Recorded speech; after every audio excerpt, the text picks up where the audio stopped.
میں نے ایک دن حضرت رحمۃ اللہ علیہ سے پوچھا، میں نے کہا حضرت یہاں بیت اللہ میں کیا کرنا چاہیے؟ فرمایا میں تو اپنا دل صاف کرنے کی کوشش کرتا ہوں کہ اپنا دل اللہ کے غیر سے صاف کر لوں، کہ اس بیت اللہ سے اللہ کو لے کے جاؤں، بیت اللہ سے اللہ کو لے کے جاؤں۔ اور میرے محترم بھائی اور دوستوں، مدینہ پاک سے کیا لے کے آنا چاہیے؟ آپ علیہ الصلوۃ والسلام والی سنتیں، مبارک سنتیں، آپ کی مبارک زندگی، آپ کے اخلاق، آپ کی عاجزی، آپ کا صبر، آپ کا معاف کرنا، آپ کا برداشت کرنا، آپ کا تحمل، آپ کا فاقہ، یہ چیزیں وہاں سے لانے کی ہیں۔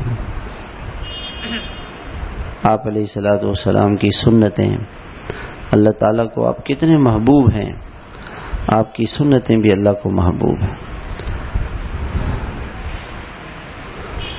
اللہ کے یہاں قیمت کتنی ہے ہماری، یہ ہم دیکھیں کہ ہمارے اندر سنتیں کتنی ہیں اور کتنا ہمارے اندر سنتیں سیکھنے کا شوق ہے۔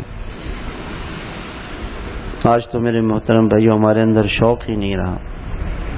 ہمارے حضرت رحمہ اللہ اپنے زندگی کے اخیر میں وہاں ایک ساتھی ملے مجھے، تو وہ حضرت کی بڑی خدمت کرتے تھے۔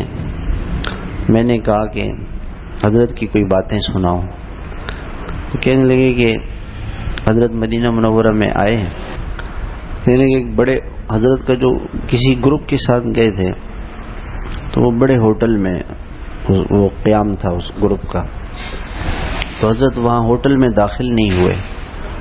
ہوٹل میں بے پردگی کا ماحول ہوتا ہے، تو حضرت نے فرمایا کہ بھی میں حضور کے شہر میں اس ماحول میں نہیں رہ سکتا، اور وہاں سے حضرت اپنا بستر لے کے حضرت مولانا سید احمد خان صاحب رحمۃ اللہ علیہ کے گھر میں چلے گئے۔ وہاں جا کے حضرت رہے اور فرمایا کہ ان ہوٹلوں میں رہ کے مجھے حضور کا گھر کیسے یاد آئے گا۔